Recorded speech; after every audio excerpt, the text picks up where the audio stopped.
Hello friends, हमारे YouTube channel SPR group of education में आपका बहुत बहुत स्वागत है। तो फ्रेंड्स, मैं राकेश कुमार भारती। तो फ्रेंड्स, आज इस वीडियो के माध्यम से हमारा पहला दिन है। तो इस वीडियो में हम पढ़ेंगे बेसिक मैथ। तो चलिए दोस्तों, इस वीडियो को शुरू करने से पहले हमारे चैनल को सब्सक्राइब कर दीजिए, साथ ही बेल आइकन को प्रेस कर दीजिए ताकि हमारे नए वीडियो के अपडेट आप तक आसानी से पहुँचता रहे। धन्यवाद। तो चलिए दोस्तों, बेसिक मैथ पढ़ने से पहले देखते हैं कुछ और जानकारी है जो मैं आपको बता दे रहा हूँ। मैथ के फादर या जनक किसे कहा जाता है? तो दोस्तों, इस सवाल का जवाब देना थोड़ा मुश्किल है, क्योंकि गणित का जनक किसी एक साइंटिस्ट को नहीं कहा जा सकता है, क्योंकि गणित में बहुत से साइंटिस्टों का अपना अपना योगदान रहा है। जैसे कुछ साइंटिस्टों के नाम है आर्किमिडीज, एरोडास, यूलर और आर्यभट्ट। दोस्त, हमारे यहाँ भारत में कहा जाता है कि आर्यभट्ट मैथ के विशेष फादर या जनक कहा जाता है इनको, क्योंकि इन्होंने जीरो का आविष्कार किया था। तो ये रही कुछ हमारी जानकारी जिसे हमें याद रखना चाहिए। तो चलिए देखते हैं दोस्तों, बेसिक मैथ क्या होता है। बेसिक मैथ, तो फ्रेंड्स चलिए, बेसिक मैथ जानने से पहले कुछ हमारे इंपॉर्टेंट बिंदु होते हैं जिसे हम देख लेते हैं क्या होता है। इसमें हमारा पहला पॉइंट है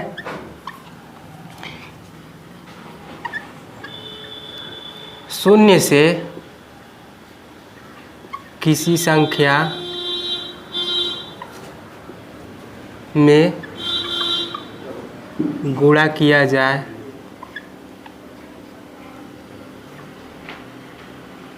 या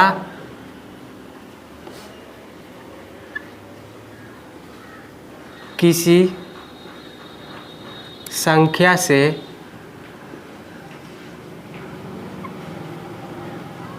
शून्य में गुणा किया जाए तो गुणनफल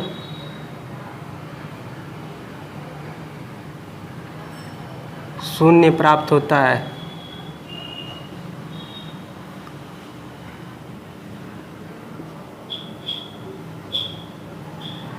तो दोस्तों, ये हमारा पहला पॉइंट है। देखते हैं क्या कहता है पॉइंट, कि शून्य से किसी संख्या में गुणा किया जाए या किसी संख्या से शून्य में गुणा किया जाए तो गुणनफल हमेशा शून्य प्राप्त होता है। तो चलिए इसके एग्जाम्पल देख लेते हैं। जैसे a में गुणा करेंगे शून्य से तो हमारा शून्य प्राप्त होगा, या शून्य से गुणा करेंगे a में तो हमारा गुणनफल शून्य प्राप्त होगा। चलिए अब देख लेते हैं इसका कुछ एग्जाम्पल।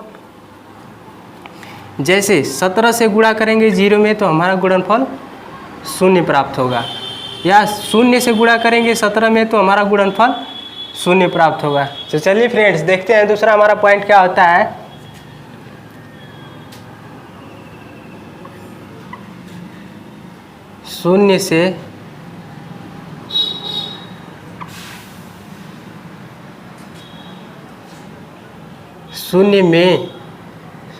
शून्य में किसी संख्या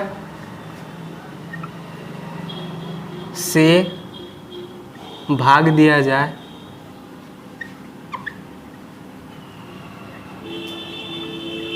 तो भागफल सदैव शून्य प्राप्त होता है।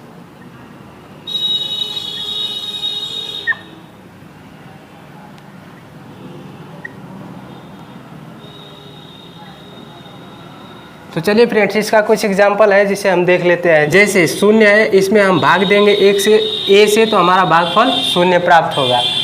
तो चलिए इसके कुछ एग्जाम्पल देख लेते हैं। जैसे यहाँ पे हमारा शून्य है, हम कोई संख्या 17 से भाग देंगे तो हमारा भागफल सदैव शून्य प्राप्त होगा। जैसे यहाँ पे शून्य है, हम 222 से अगर भाग देंगे तो हमारा भागफल शून्य प्राप्त होगा। तो ये रहा हमारा दूसरा पॉइंट। तो चलिए फ्रेंड्स, अगले पॉइंट पे चलते हैं। तीसरा पॉइंट देखते हैं क्या होता है। तो चलिए फ्रेंड्स, देखते हैं तीसरा पॉइंट क्या होता है। यदि किसी संख्या में शून्य से भाग दिया जाए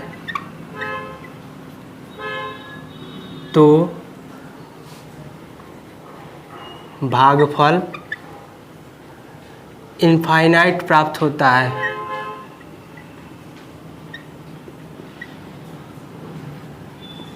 तो चलिए फ्रेंड्स, इसका कुछ एग्जांपल है जिसे हम देख लें।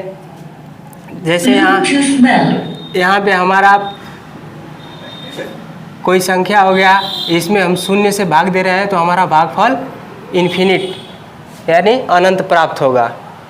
तो चलिए इसके कुछ एग्जांपल देख लेते हैं।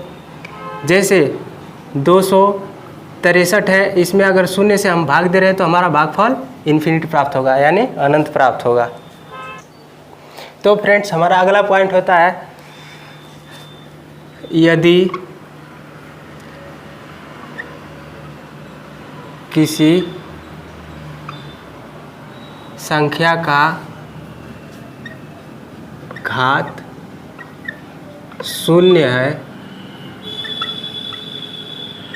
तो उसका मान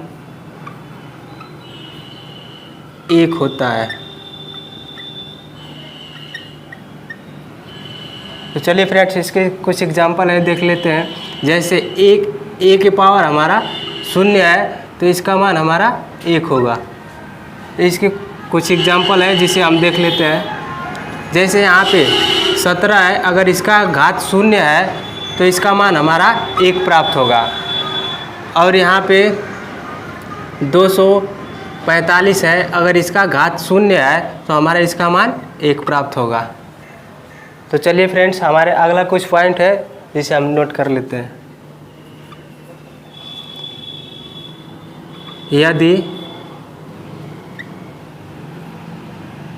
यदि किसी संख्या को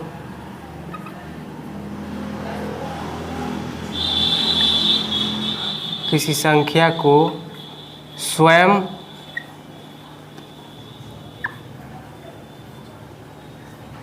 से भाग दिया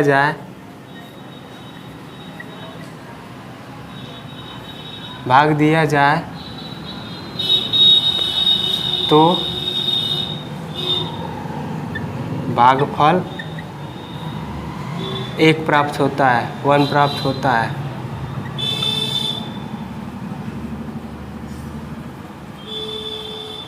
जैसे अगर हम a का भाग a में देंगे तो ये हमारा कट कर बराबर 1 हो जाएगा। तो चलिए फ्रेंड्स, इसके कुछ एग्जांपल देख लेते हैं। जैसे यहाँ पे 15 है हमारा, और 15 से 15 में भाग देंगे तो यह कट कर 1 हो जाएगा। जैसे यहाँ पे 445 है बटा 445, इसमें अगर हम भाग देंगे तो यह कट कर इसका मान 1 प्राप्त हो जाएगा। तो दोस्तों, ये हमारा कुछ रहे पॉइंट जो हमारे बेसिक मैथ के रूल्स हैं, इसे हमें याद रखना चाहिए, हमेशा कभी भी इसकी ज़रूरत पड़ सकती है। तो फ्रेंड्स, आज की वीडियो में बस इतना ही। तो फ्रेंड्स, अगले वीडियो में हम जोड़, घटाना एवं गुणा भाग पे विस्तृत रूप से जानकारी प्राप्त करेंगे। तब तक के लिए धन्यवाद।